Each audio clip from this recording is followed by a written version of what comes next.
Have you ever left a conversation feeling unsettled, like something was taken from you but you cannot name what it was? You did not raise your voice, yet somehow your boundaries were bent. Your thoughts, once clear, now feel uncertain. This is not weakness, it is the quiet power of manipulation. The most dangerous control is not loud, it is subtle. It wears the mask of care, of reason, of connection. But once you learn to see it, everything changes. In this video, we will explore how to recognize and outsmart the mind games that steal your clarity. Stay with me, this knowledge will set you free. Number 1. Gaslighting. Explained. Have you ever stood in a conversation fully certain of what just happened, only to be told that it never did? Maybe you called someone out for a hurtful comment, and instead of owning up to it, they smiled calmly and replied, "I never said that. You must be imagining things." Worse still, they acted offended, making you question if you were too sensitive or even unstable. This isn't just a harmless disagreement. This is gaslighting, a calculated attempt to dismantle your grip on reality so someone else can define it for you. Gaslighting is not merely lying, it is a slow psychological erosion of truth, a methodical distortion of your perception. At first, the shifts are subtle. A contradiction here, a minor denial there. But over time, these small fractures widen. They tell you that your memory is flawed. They rewrite shared events to suit their narrative. And when you question it, they look at you with pity, as if you are the one losing your mind. The result is devastating. You start doubting your own thoughts. You apologize for things you never did. You become dependent on them to tell you what is real and what is not. Why does it work so well? Because human beings are wired to seek harmony. We doubt ourselves before we doubt others, especially those we care about. If someone denies your reality with enough repetition and confidence, your brain tries to reconcile the conflict by leaning toward the version that causes less disruption. And just like that, you begin to erase your own truth. But the Stoics had a different approach. Marcus Aurelius wrote, "If someone can show me that what I think or do is wrong, I will gladly change, for I seek the truth which never harmed anyone." Notice what he didn't say. He did not say that we should accept falsehoods to avoid conflict. He did not say that someone else's denial should overrule our own reason. The Stoic path demands clarity, not confusion. It asks us to stay rooted in what we know while remaining open only to honest correction, not manipulation. To protect yourself, begin by trusting your intuition. If you recall something with emotional weight and clarity, that is not a coincidence. That is your memory standing up for you. Hold on to it.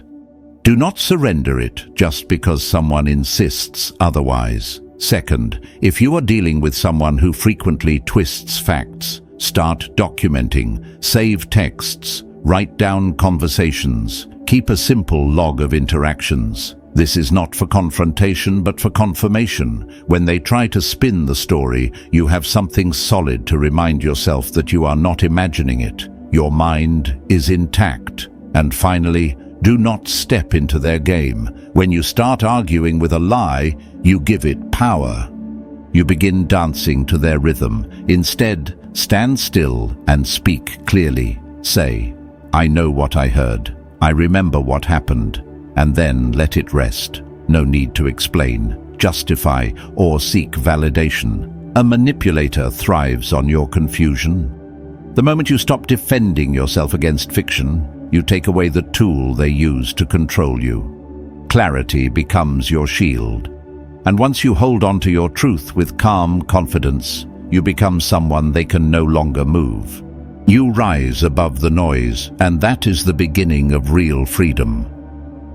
Number 2, guilt as a weapon. Have you ever heard someone say, "After everything I've done for you, this is how you treat me"? Or maybe they didn't say it outright. Maybe it was a heavy sigh, a long pause, and then a quiet, "I guess I just expected more from you."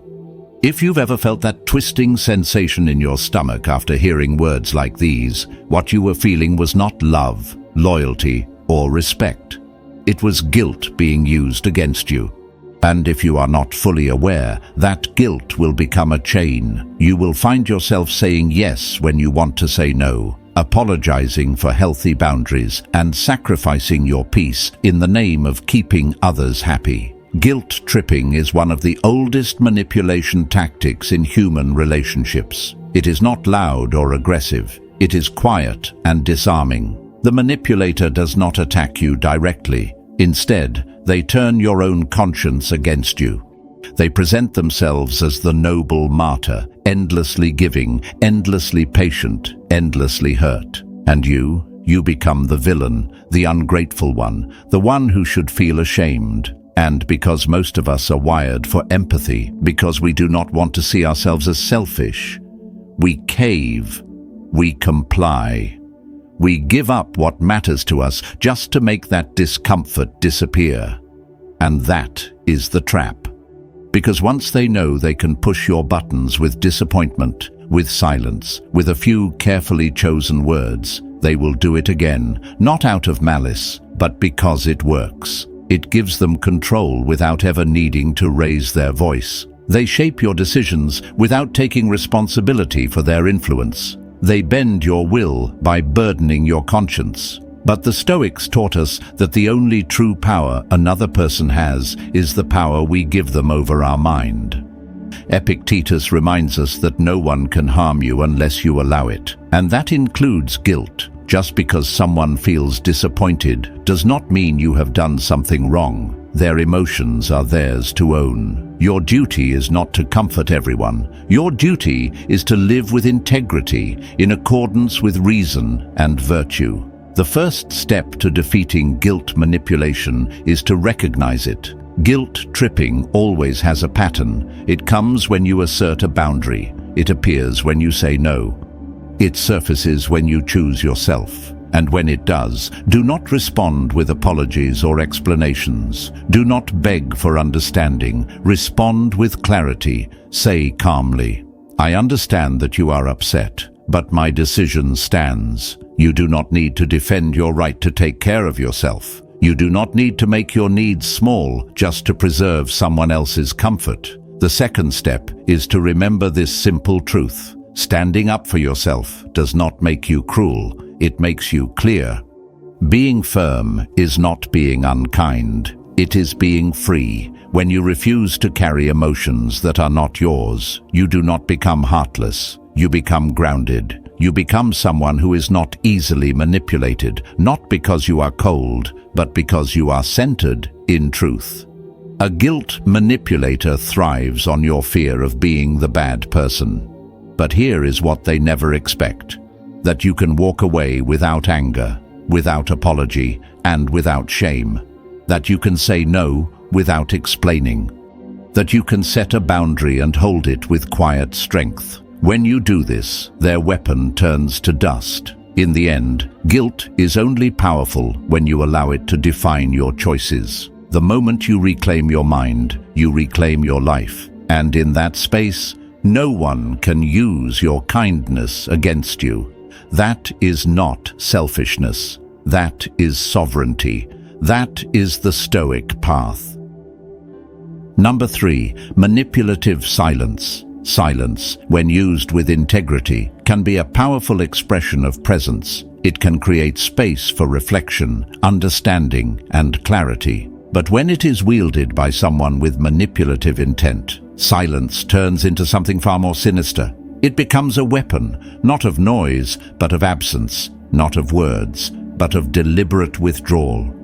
This is the silent treatment, one of the most emotionally corrosive mind games used to gain control without uttering a single word. At first, it seems subtle. They stop replying. They give short answers. Their energy shifts. You sense a wall rising, though nothing concrete has been said. And your mind, conditioned for connection and meaning, begins to panic. You start asking questions. Did I say something wrong? Are they angry with me? Should I fix this? That inner unrest is exactly what they want, because while they say nothing, you start saying everything. You reach out. You apologize for things you don't understand. You overanalyze past conversations. You walk on eggshells, hoping to win back their warmth, and slowly, without realizing it, you hand them the control. This tactic is powerful because it taps into the most fundamental human needs. We all crave resolution. We want to feel understood. So when silence replaces communication, it triggers fear, uncertainty, and emotional urgency. The manipulator knows this. Their silence is not a sign of deep thought or wounded emotion. It is a performance designed to unnerve you. The longer they remain distant, the more you twist yourself to restore the bond, and the more power they gain without having to say anything at all. But the Stoics taught that peace does not depend on the presence or approval of others. Epictetus said, "It is not things themselves that disturb us, but our opinions about them." When someone withholds their voice or affection, what truly hurts us is not their silence, but our belief that we must do something to earn their return. That belief is the chain, and the moment we release it, we step into freedom. A healthy person will express their feelings. If they are upset, they will speak honestly, not vanish into cold detachment. A mature relationship is built on clarity, not confusion. Silence used as a means to punish is not a quiet pause. It is emotional manipulation, and it deserves no accommodation. So how do you respond? You do not chase. You do not beg. You do not unravel yourself to earn their attention. Instead, you do the one thing that breaks the spell. You match their silence with stillness. Not out of spite, but out of strength.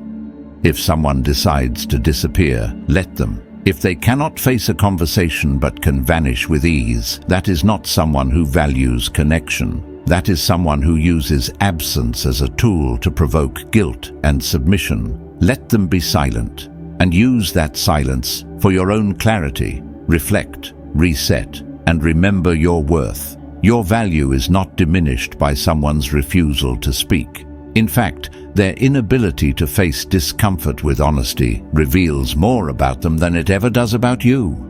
The one who can remain calm in the face of silence holds the power, not the one who withholds love to gain it. When you choose not to react, not to explain, and not to beg, you shatter the illusion that their withdrawal controls your world. Let the silence speak.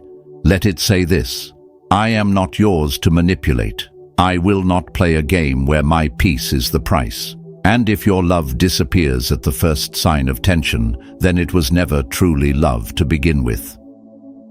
Number 4, fake love overload. Not all manipulation begins with cruelty. Sometimes it arrives wrapped in charm, in warmth, in words so sweet they disarm you before you even realize what is happening. This is the subtle danger of love bombing. It does not look like a mind game at first. In fact, it feels like everything you ever wanted: constant affection, intense praise, thoughtful gifts, endless attention. It feels like being seen, celebrated, and chosen.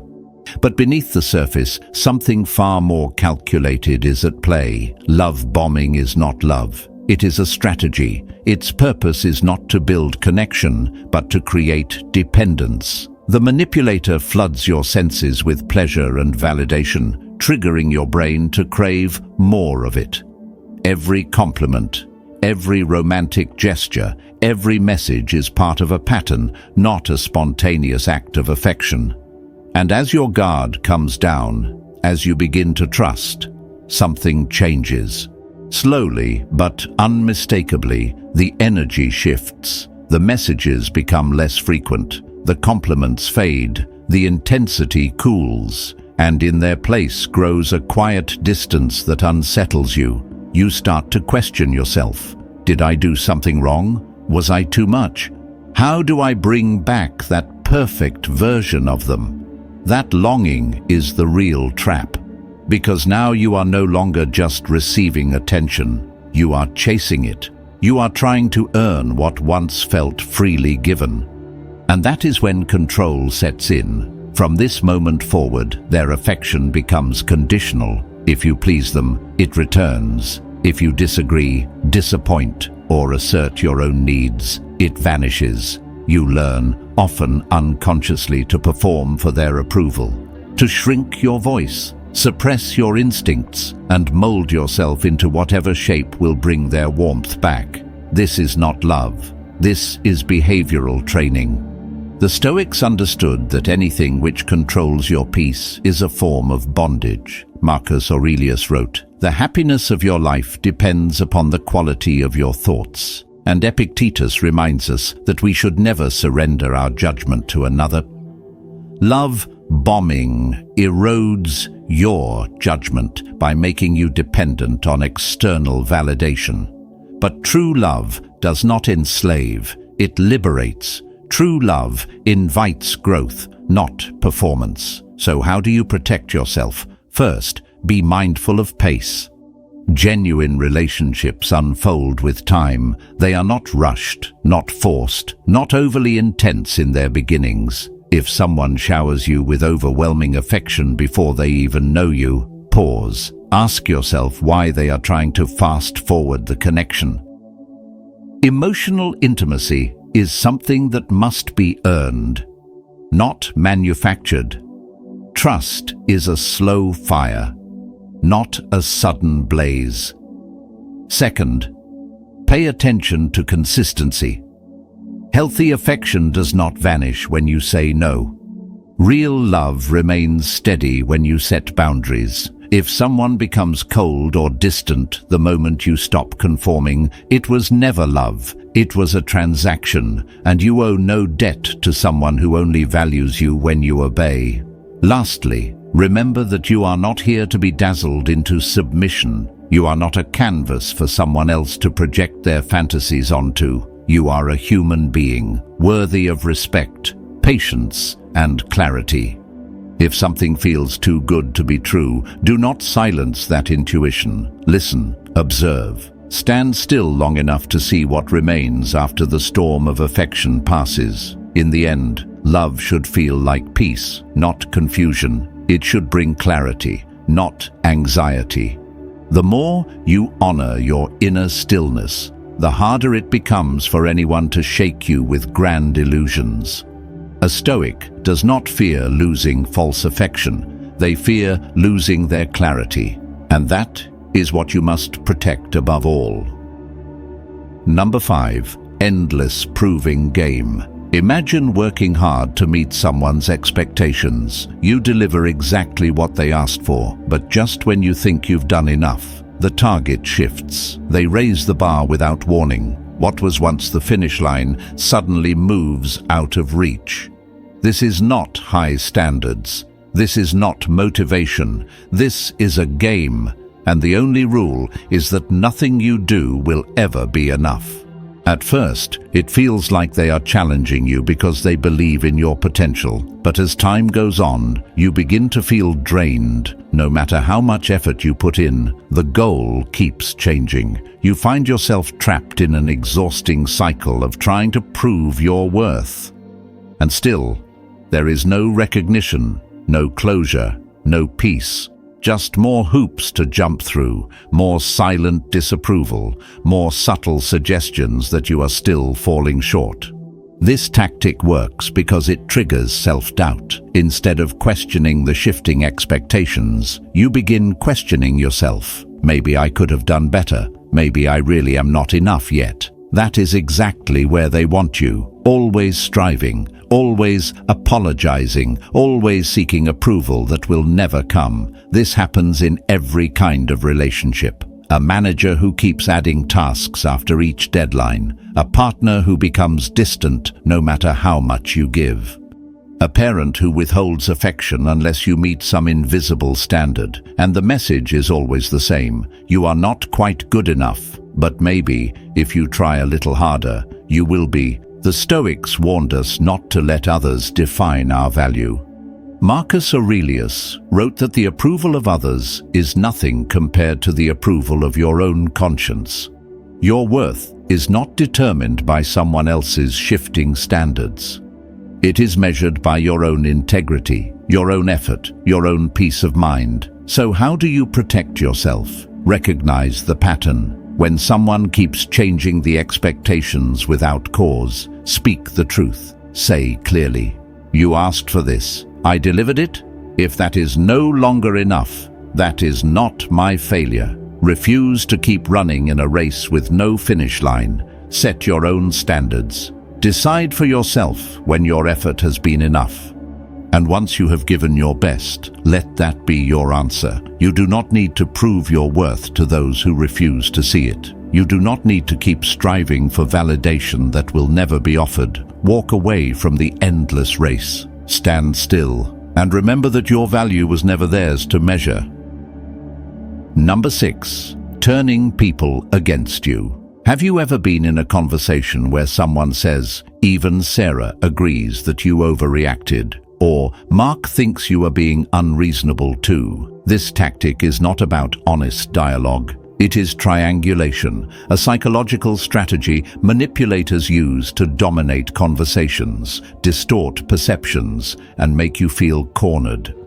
Instead of addressing a conflict directly, they recruit a third party to reinforce their perspective, often without that person's full knowledge or consent. The goal is simple: to make you question yourself and to paint you as the problem. Triangulation works because it hijacks our natural need to belong. Humans fear exclusion. We are deeply wired to stay connected, to be understood, to be seen as part of the group. A manipulator takes that need and weaponizes it. They isolate you by making it seem like everyone else agrees with them, whether it is a friend, a co-worker, or a family member. They invoke a third name, not to seek truth, but to tilt the scale against you. The Stoics warned us against being swept away by the opinions of others. Marcus Aurelius reminded us that the opinion of others, especially when filtered through manipulation, should never disturb our inner judgment. What matters is not how many people agree with a falsehood, but how firmly we stand in truth. You will see this tactic used everywhere: in families where one sibling is turned against another, in offices where a boss spreads half-truths to divide a team, in relationships where partners are made to feel isolated and misunderstood through invented consensus. And always, the aim is the same: to confuse, to divide, to conquer. So how do you fight back? By breaking the triangle. The moment someone invokes another person's name to strengthen their position, respond with calm and clarity. Say, "If Sarah has something to say, she can tell me herself." Or, "Let's bring Mark into this conversation and hear his side directly." Manipulators thrive in shadows. They lose power when the full light of direct communication shines on their game. A Stoic does not allow their peace to be disturbed by second-hand narratives. Insist on first-hand truth. Guard your mind from those who seek to rewrite your story by controlling who gets to speak and who gets to be heard. You owe no loyalty to a story told in whispers. Speak clearly, ask directly, and never let anyone make you the villain in a tale you did not author. Number 7. Victimhood for power. There are people who do not just avoid accountability, they transform their suffering into a strategy. These individuals master the subtle art of playing the victim, not as a cry for help, but as a calculated means to shift blame and seize control. Every conflict becomes proof of how cruel the world is to them. Every mistake is someone else's fault, and before you know it, you are the one apologizing, questioning yourself, feeling guilty for ever doubting them.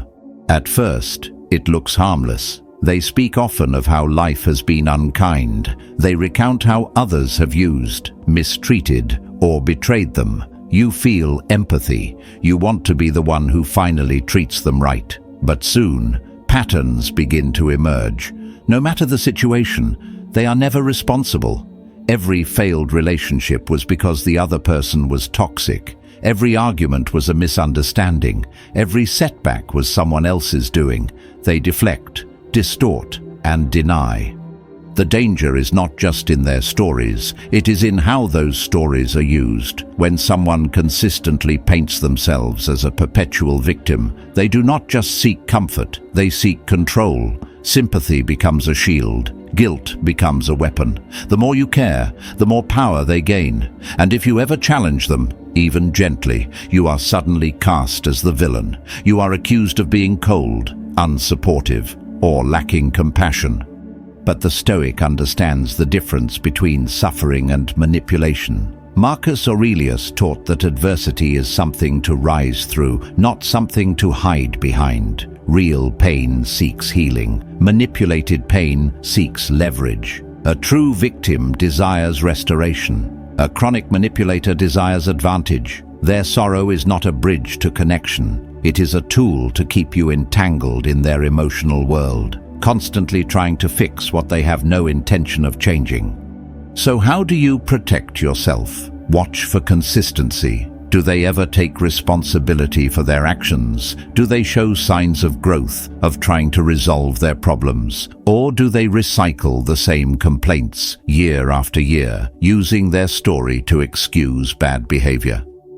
The moment you realize someone is using hardship as a mask to avoid growth, step back. You can acknowledge their pain without absorbing their consequences.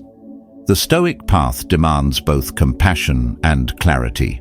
It calls you to care without being controlled, to listen without being manipulated, and to remember that true strength is not found in feeling sorry for someone. It is found in helping them rise while refusing to be pulled under by their refusal to change. The moment you stop feeling guilty for holding someone accountable is the moment their control begins to fade. You are not here to carry the weight of those who refuse to walk beside you. Let them go, and watch how quickly they find someone else to play their game with. Mind games only work in silence. They thrive when you doubt yourself, when you seek peace by surrendering your truth. But once you see the tactics clearly, they lose their grip. You no longer question your memory when someone gaslights you. You stop apologizing for setting limits. You stop chasing people who punish you with distance or affection that only comes when you obey. The key is simple. You do not have to play. Manipulators only win when you agree to their rules. So stay grounded, trust your voice, and choose peace over performance. Which of these tactics have you seen most often? Comment below with just 3 words: stay in truth. And if this brought clarity, take a moment to subscribe. There is still more to uncover. You are not alone in this.